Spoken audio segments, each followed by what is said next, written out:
kebaikan Tuhan yang Tuhan akan nyatakan. Tetapi sudah cukup kasih setia Tuhan yang boleh kami alami dari hari ke hari, sehingga kami mau tetap bertekun bersama dengan Engkau ya Tuhan, yang berserta dengan kami, sehingga kami boleh terus dikuatkan dan diteguhkan untuk menjalani kehidupan.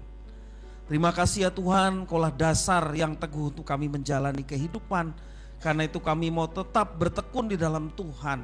Melalui pembelajaran firman Tuhan, kami mau terus firman-Mu yang mengisi hati pikiran kami, supaya kami dikuasai oleh firman Tuhan.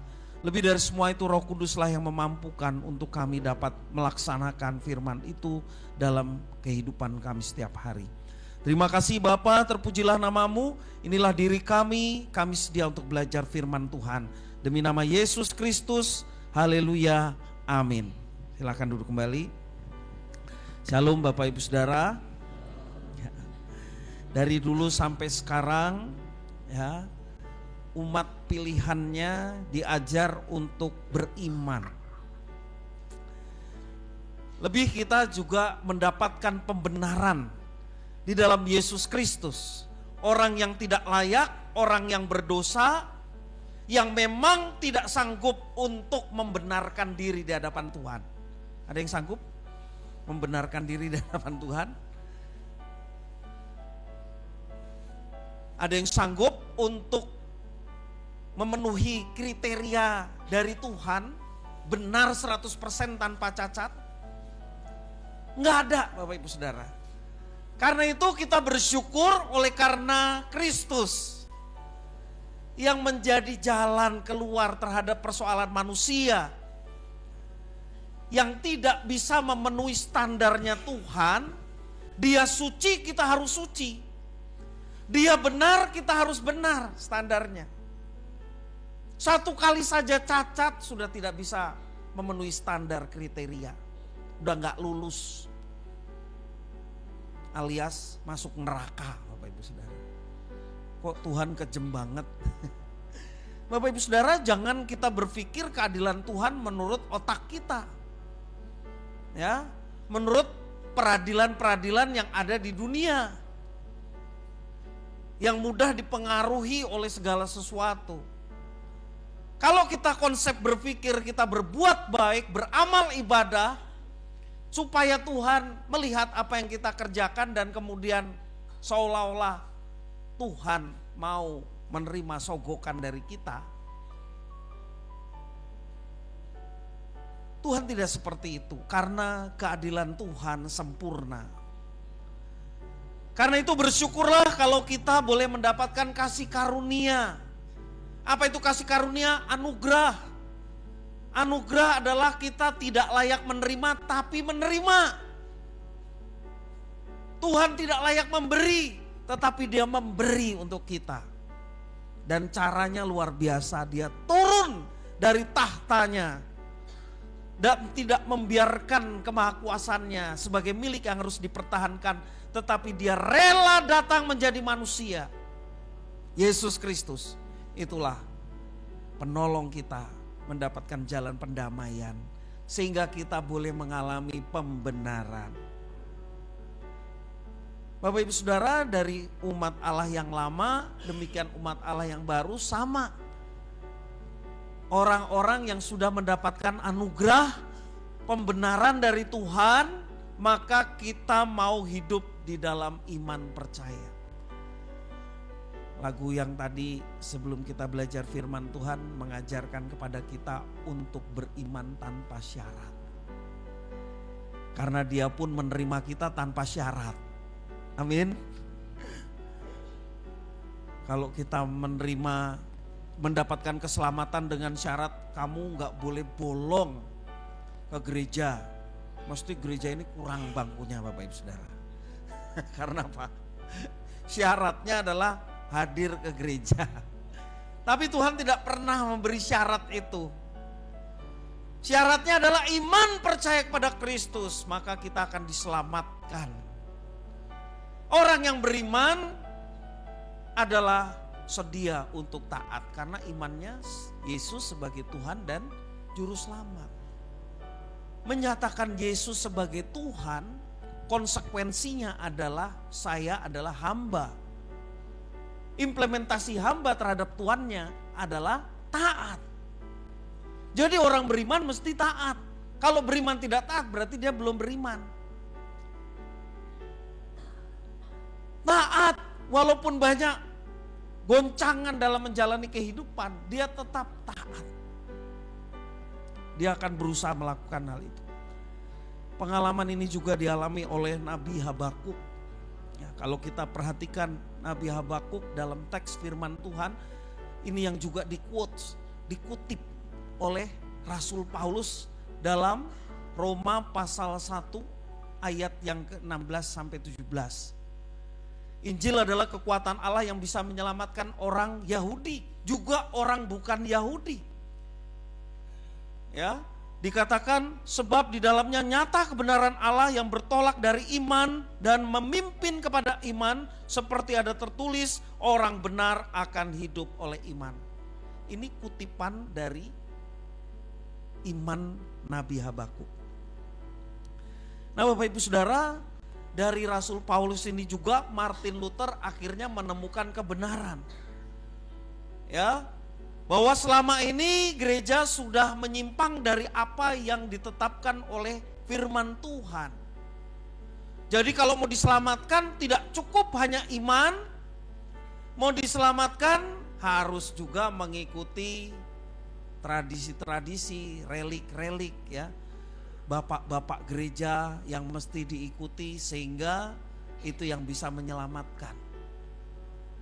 Bapak Ibu Saudara, Martin Luther, ya slide sebelumnya, Martin Luther menemukan ayat ini bahwa dia memiliki keyakinan yang kokoh dalam Injil karena Injil adalah kekuatan Allah yang menyelamatkan setiap orang yang percaya. Pertama orang Yahudi, tetapi juga orang Yunani. Orang Yunani dalam konteks Alkitab adalah orang bukan Yahudi. Kalau Bapak Ibu Saudara hidup pada zaman Yesus, kita orang Jawa, kita orang Indonesia, suku apapun disebut orang bukan Yahudi atau orang Yunani. Jadi konteks bukan Yahudi disebut orang Yunani. Menyelamatkan setiap orang yang percaya, gak peduli dari keturunan Yakub yang menerima hukum Taurat dan perjanjian sunat dan ada Yerusalem, tetapi juga orang yang bukan Yahudi, orang Yunani termasuk kita. Ini satu kebenaran yang luar biasa.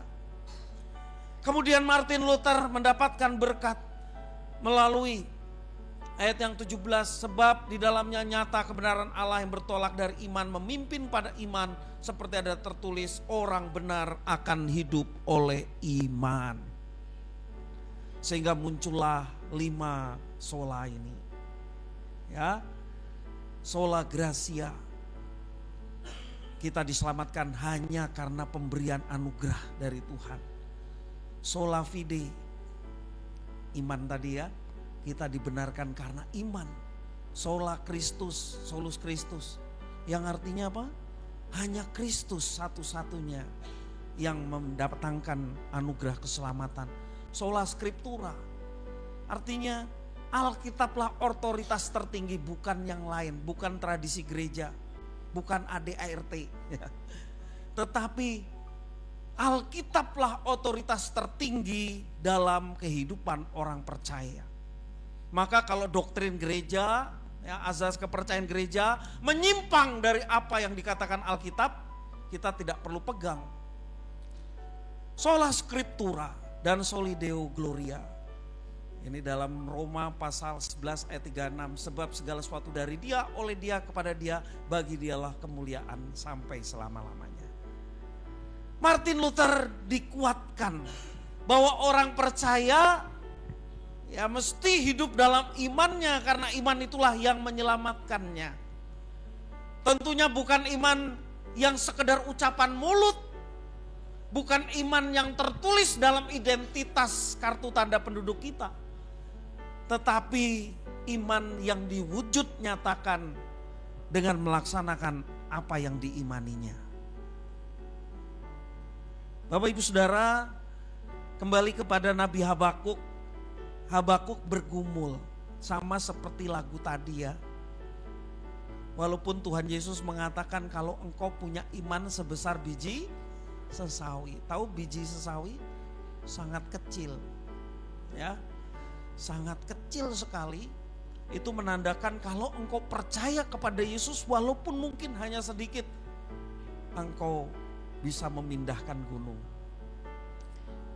Tapi kalau gunung itu tidak pindah, apakah kita tidak mau beriman? Itu kan pertanyaannya. Dan memang itu satu ungkapan bahwa iman kepada Kristus mendatangkan sesuatu yang kadang-kadang tidak terpikirkan. Ya. Makna dari apa yang dikatakan Yesus seperti itu. Memang kenyataannya rasul-rasul sendiri belum pernah ada yang mindahin gunung ya Bapak Ibu Saudara. Gunung Sinai ya tetap di dekat perbatasan. Gunung Nebo ya di situ juga zaman Musa. Ya. Kalau kita konteksnya Semarang, Gunung Ungaran, Bapak Ibu berdoa Gunung Ungaran pindah ke utara gitu ya. Bapak Ibu Saudara, penerapannya tidak seperti itu. Tetapi kita meyakini bahwa orang yang beriman kepada Kristus, dia memiliki kuasa yang besar, bahkan sesuatu yang tidak terpikirkan. Sesuatu yang mustahil bagi manusia, tidak ada yang mustahil bagi Tuhan. Karena Yesus yang kita imani, Dia adalah Allah yang berkuasa atas hidup kita dan dalam segala sesuatu. Nah Bapak Ibu Saudara, kita belajar dari nabi-nabi termasuk Nabi Habakuk. Ya, dia juga tidak mengalami mujizat. Pergumulannya tertulis dalam Habakuk pasal 1. Dia bertanya kepada Tuhan, Habakuk pasal 1 ayat 2 sampai yang keempat. Pergumulannya adalah, berapa lama lagi Tuhan aku berteriak tetapi tidak kau dengar. Aku berseru kepadamu penindasan tetapi tidak kau tolong. Mengapa engkau memperlihatkan kepadaku kejahatan sehingga aku memandang kelaliman? Ya aniaya dan kekerasan ada di depan mataku. Perbantahan dan pertikaian terjadi. Itulah sebabnya hukum kehilangan kekuatannya dan tidak pernah muncul keadilan. Sebab orang fasik mengepung orang benar. Itulah sebabnya keadilan muncul terbalik. Dia bertanya kepada Tuhan, mengapa orang yang benar justru mengalami kesusahan? Mengapa tidak ada pertolongan Tuhan? Mengapa tidak ada mujizat? Walaupun Israel mengalami hal itu juga karena disiplin dari Tuhan, tetapi para nabi termasuk Habakuk, dia melihat kasih setia Tuhan yang luar biasa, walaupun pendisiplinannya sangat menyakitkan. Mereka harus dibuang seperti bangsa yang tidak punya kekuatan apa-apa. Kalau kita lihat dalam Alkitab, perjalanan umat Tuhan ditendang sana sini, betul ya? Di Mesir ya. Kemudian ketika memasuki tanah perjanjian ganti-gantian, lihat kisah hakim-hakim ya. Filistin, bangsa Amon, bangsa Aram bertubi-tubi menjajah. Sampai dibuang ke Babel, sampai dibuang Persia, ganti Persia, Persia kalah, ganti Yunani, Yunani kalah, ganti Romawi, sampai hari ini. Mereka kembali ke tanah airnya sehingga ingin membuat jaya seperti zaman Daud. Maka ada gerakan Zionis, kembali ke tanah Sion, Yerusalem. Nah Bapak Ibu Saudara, kenyataannya mereka banyak dibuang, termasuk di zaman Habakuk. Sampai akhirnya orang percaya bergumul, mengapa hal ini terjadi? Ya. Memang pada waktu itu orang-orang yang fasik justru merasa bahwa diri mereka sudah benar di hadapan Tuhan, terbukti berkat-berkat yang mereka miliki sehingga mereka menjadi angkuh. Sementara orang yang sungguh-sungguh hidup benar untuk Tuhan justru malah mengalami penindasan. Justru mengalami ketidakadilan. Mengapa hal ini terjadi? Sehingga pertanyaan Habakuk, berapa lama lagi Tuhan? Kalau itu dikaitkan dengan pergumulan kita. yang tentunya berbeda-beda. Mungkin kita juga bertanya kepada Tuhan, Tuhan berapa lama lagi aku harus mengalami persoalan seperti ini? Berapa lama lagi persoalan ekonomi keluargaku terselesaikan? Berapa lama lagi pergumulanku saat ini belum terjawabkan? Berapa lama lagi kalau saat ini sakitku belum tersembuhkan? Masing-masing kita punya pergumulan yang berbeda-beda sehingga memungkinkan untuk bertanya seperti Habakuk pada Tuhan. Bagus kalau kita bertanya kepada Tuhan. Sepertinya di sini suatu pertanyaan yang mempertanyakan mengapa Tuhan membiarkan orang benar mengalami hal itu. Tetapi di sini menunjukkan iman orang yang percaya, dia bertanya kepada pribadi yang tepat. Yang kepadanya dia menyembah, kepadanya dia percaya akan hidup. Sehingga dia bertanya kepada pribadi yang tepat, yakni Tuhan yang Maha Kuasa. Sehingga Habakuk mendapatkan jawaban. Jawabannya Habakuk pasal 2 ayat 4 yang tadi kita baca bersama. Sesungguhnya orang yang membusungkan dada tidak lurus hatinya. Tetapi orang yang benar itu akan hidup oleh percayanya. Amin.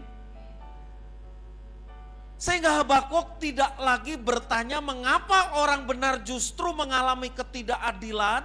Mengapa hukum sepertinya ditunggang balikan, tidak ada kekuatannya. Mengapa orang benar justru mengalami kesengsaraan? Dia bertanya kepada Tuhan sehingga dia merasa cukup kasih setia Tuhan. Cukup kalau Tuhan berserta dengan aku, bahwa keselamatan yang kekal itu jauh melebihi apapun termasuk penderitaan yang dialami. Dengan kata lain, Habakuk ingin mengajak kalau orang benar hidup karena imannya, bukan karena ada mujizat. Walaupun Tuhan sanggup mengadakan apa yang mustahil bagi kita, Tuhan siap mendatangkan mujizat bagi kita, tapi iman kita tidak bergantung dari mujizat yang Tuhan mau berikan. Iman kita bergantung kepada Dia yang setia, yang memberikan yang baik pada kita.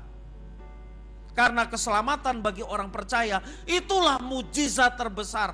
Bagaimana tidak mujizat terbesar? Kita dosanya banyak tapi bisa diterima oleh Tuhan. Kita yang seharusnya dihukum di neraka karena dosa kita, kita diangkat. Bahkan disebut anak-anaknya, diberi kuasa. Bahkan setan ora doyan demit orang dulit, tidak diganggu oleh roh jahat.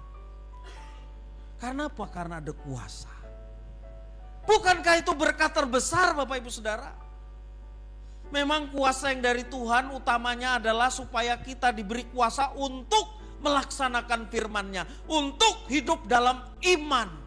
Walaupun kita tidak bisa melihat apa yang Tuhan mau nyatakan, tetapi dengan mata iman kita, kita mau berkata, pada waktunya Tuhan akan beri yang baik buat saya. Amin. Bapak Ibu Saudara yang sakit belum sembuh-sembuh, jangan takut. Ada Tuhan yang menyertai dan memberi kekuatan. Tidak semua orang buta dicelikan oleh Tuhan Yesus, betul?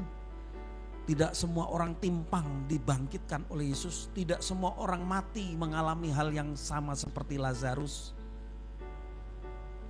Tetapi yang cukup penting bagi kita adalah iman kepada Kristus. Bahwa semua yang percaya kepada Tuhan akan mengalami keselamatan. Akan dibangkitkan. Seperti Yesus bangkit yang menjumpai murid-muridnya. Itu berkat terbesar, itu mujizat. Maka bergantunglah kepada Kristus yang setia. Bapak Ibu Saudara, kekuatan orang percaya adalah berpegang pada janjinya. Allah menyertai, amin. Sampai hari ini kita tetap mengalami penyertaan Tuhan. Bersyukur kalau pagi tadi begitu bangun masih bisa melek. Barangkali pasangan kita masih kedengeran. Artinya kita masih hidup, ya. Itu jauh melebihi apapun. Jadi kita bersyukur kalau masih mengalami penyertaan Tuhan. Walaupun orang mengatakan, itu kan biasa. Asal sehat ya bangun juga dalam kondisi sehat. Tapi orang percaya boleh melihat itu sebagai berkat Tuhan. Aku masih bisa melihat, aku masih bisa hidup. Itu karena penyertaan Tuhan. Demikian juga kata firman Tuhan, aku akan meneguhkan. Yang dikatakan Nabi Yesaya pasal 41 ayat yang 10. Kita baca bersama, 1, 2, 3. Janganlah takut sebab aku menyertai engkau. Janganlah bimbang sebab aku ini Allahmu. Aku akan meneguhkan bahkan akan menolong engkau. Aku akan memegang engkau dengan tangan kananku yang membawa kemenangan. Amin. Bapak Ibu Saudara, imani ini. Tuhan yang disembah Habakuk, Tuhan yang disembah oleh Nabi Yesaya, Tuhan yang dilayani oleh para rasul, sama dengan yang hari ini kita puji sembah. Karena itu bergantung kepada Tuhan, itu menjadi kekuatan kita untuk menjalani kehidupan dan membawa kemenangan. Tuhan berjanji menyertai. Tuhan meneguhkan di tengah kesulitan, masalah, bahkan ketika kita tidak dapat melihat apa yang Tuhan nyatakan pada akhirnya. Tuhan akan menolong kita tepat pada waktunya. Dia memegang tangan dengan tangan kanannya yang memberi kemenangan. Bapak Ibu Saudara, setiap persoalan yang kita sedang alami, Tuhan tahu. Dia tahu segala pergumulan kita. Jangan berpaling pada yang lain. Kadang-kadang yang lain itu menjanjikan juga. Bahkan menjanjikan plak seperti yang kita minta. Maksudnya plak apa Bapak Ibu Saudara? Sama persis gitu ya. Minta sugih, dikei sugih tenan. Ra percaya nang Gunung Ungaran. Gunung Ungaran apa ya? Apa Gunung Pati kono? Gunung Pati. Benar Bapak Ibu, ada kesaksiannya. Dia berjanji akan memberi seperti yang kita inginkan. Ya, kalau orang ateis dulu mengatakan Tuhan itu ada enggak? Ada yang bilang jawab ada. Oke, kalau ada pejamkan matamu minta sama Tuhan. Kue gitu ya. Pejamkan matamu minta Tuhan, aku minta kue. Sekarang buka mata. Ada enggak kue? Enggak ada. Berarti Tuhan ada apa enggak? Enggak ada. Sehingga konsep Tuhan adalah ketika kita minta sesuatu selalu diberikan. Dan itu kesempatan buat si jahat untuk mengelabuhi manusia supaya tidak beriman secara benar. Pengen sembuh? Bagi iblis kecil. Orang beriman direwangi hartanya habis untuk kesehatan. Segalanya dijual untuk kesehatan tapi tidak kunjung sembuh. Sementara yang ikut itu bisa sembuh. Banyak orang tergiur karena kesehatan, tidak mau berjalan dalam iman pada Yesus. Bapak Ibu Saudara, Tuhan sanggup untuk menyembuhkan kita. Tetapi bukan karena kesembuhan itulah kita percaya. Habakuk tidak mengalami mujizat. Bahkan guru agung kita Tuhan Yesus waktu di kayu salib ada mujizat? Enggak ada. Sampai di EC, kalau engkau anak Allah turun. Tuhan Yesus tetap menggenapi apa yang dikatakan Bapaknya. Bahwa darahnya harus tercurah untuk keselamatan manusia dari Adam sampai kiamat. Manusia di sepanjang zaman tidak ada mujizat. Walaupun setelah kematian mujizat itu terjadi. Yang menunjukkan bahwa dia hidup dan akan memberikan hidup kepada yang percaya. Amin, Bapak Ibu Saudara. Jadi Tuhan menyertai. Apa yang disampaikan para nabi, demikian juga kita, mari kita tetap beriman padanya. Hambatannya seringkali manusia itu takut, ya, cemas, ketidakpercayaan, pesimis. Wah, Yesus ini ngajarin yang aneh-aneh, yang mustahil, masa iman sebiji sesawi mindah ke gunung. Dan kenyataannya nggak ada tuh rasul-rasul, nabi-nabi yang mindah ke gunung. Yesus juga apa pernah mindahi gunung? Nggak pernah. Jadi itu sesuatu yang mustahil. Tapi saudara mulai ragu-ragu. Sehingga orang tidak lagi percaya, pesimis, skeptis, khawatir, seduluran kabeh Bapak Ibu Saudara. Ini seduluran semua. Tidak percaya ya kayak gini. Belajar dari Habakuk. Orang benar hidup karena imannya. Mari kita kalahkan semua ini yang ada dalam diri kita. Bagi kita cukup sudah penyertaan dan kasih setianya sampai hari ini. Kita minta kesembuhan dari Tuhan, mintalah kepada Tuhan dan kesembuhan itu boleh terjadi. Kita minta pemulihan dari Tuhan, minta sama Tuhan. Ketika itu belum terjadi, terus minta. Yesus sendiri kasih ilustrasi ya. Hakim yang lalim, ada seorang janda yang terus minta, hakim yang jahat saja akhirnya mengabulkan. Karena apa?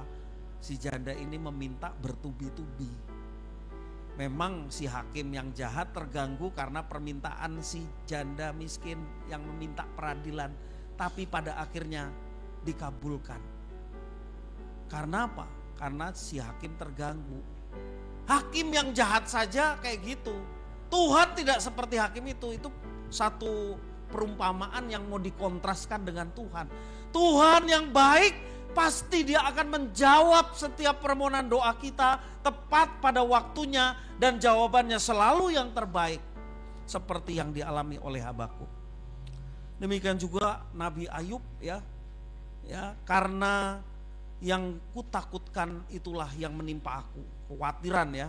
Dan yang kucemaskan itulah yang mendatangi aku. Aku tidak mendapat ketenangan dan ketentraman. Aku tidak mendapat istirahat, tetapi kegelisahanlah yang timbul. Kalau kita cemas, ya hiduplah dengan cemas. Maka kita tidak akan memperoleh damai sejahtera. Khawatir, memang dengan kekhawatiran kita bisa mendapatkan sesuatu yang bermanfaat. Enggak. Justru orang yang berserah, orang yang percaya hidup dengan imannya, ada ketentraman hati, ada ketenangan, ada sukacita yang tiada hentinya. Dan kalau orang damai hatinya, sukacita dalam hidupnya itu sudah cukup. Mari kita lihat itu sebagai nikmat yang luar biasa yang dari Tuhan. Orang yang hatinya tentram, sukacita, maka kreativitas itu muncul.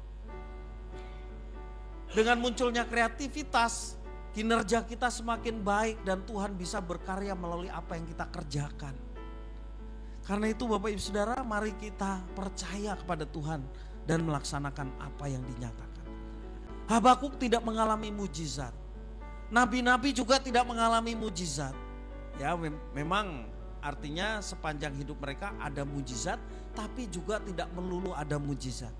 Seperti Habakuk tidak mengalami mujizat, tetapi dia tetap percaya karena orang benar hidup karena percayanya. Dan itu bukan saja dia tuliskan supaya orang yang membaca kitab Habakuk bisa diberkati, tetapi dihidupinya. Iman harus dihidupi.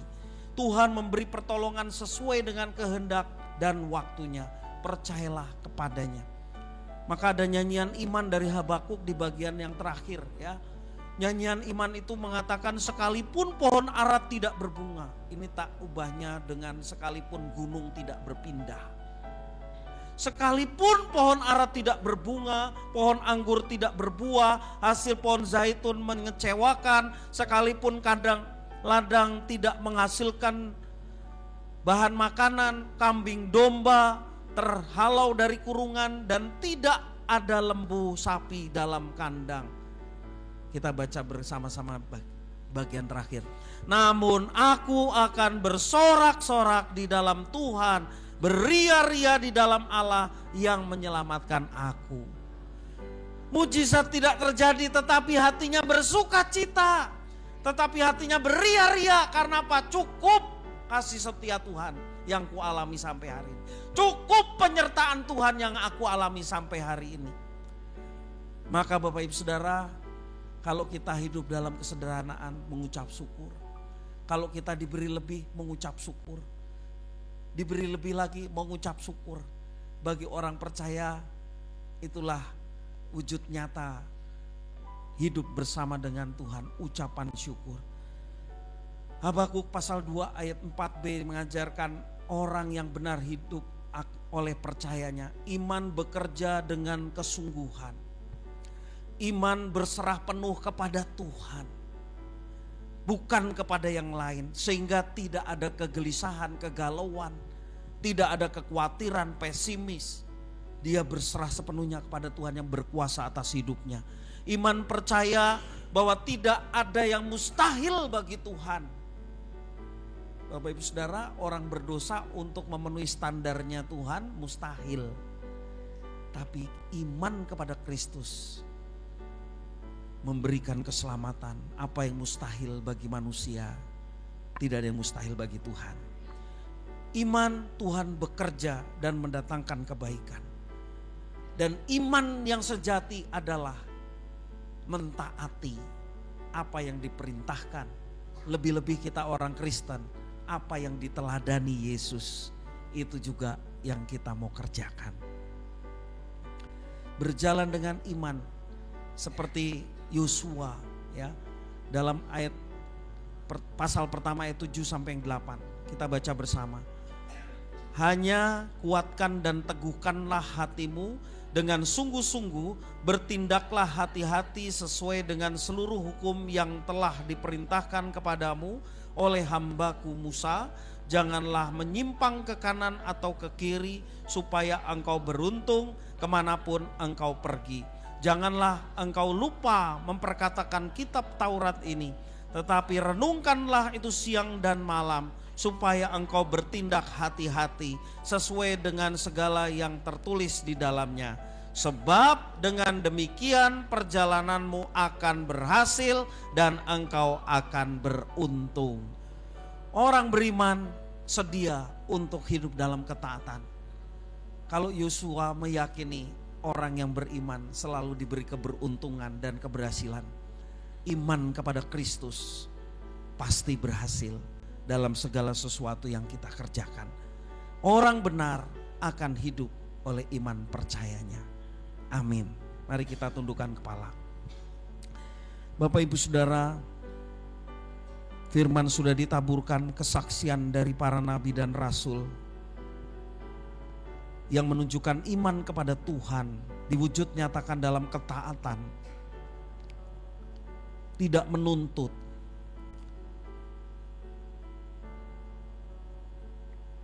tidak berlandaskan mujizat, tetapi cukuplah kasih setia Tuhan yang sampai hari ini kita alami. Cukuplah keselamatan besar yang Tuhan sediakan bagi kita sekalian.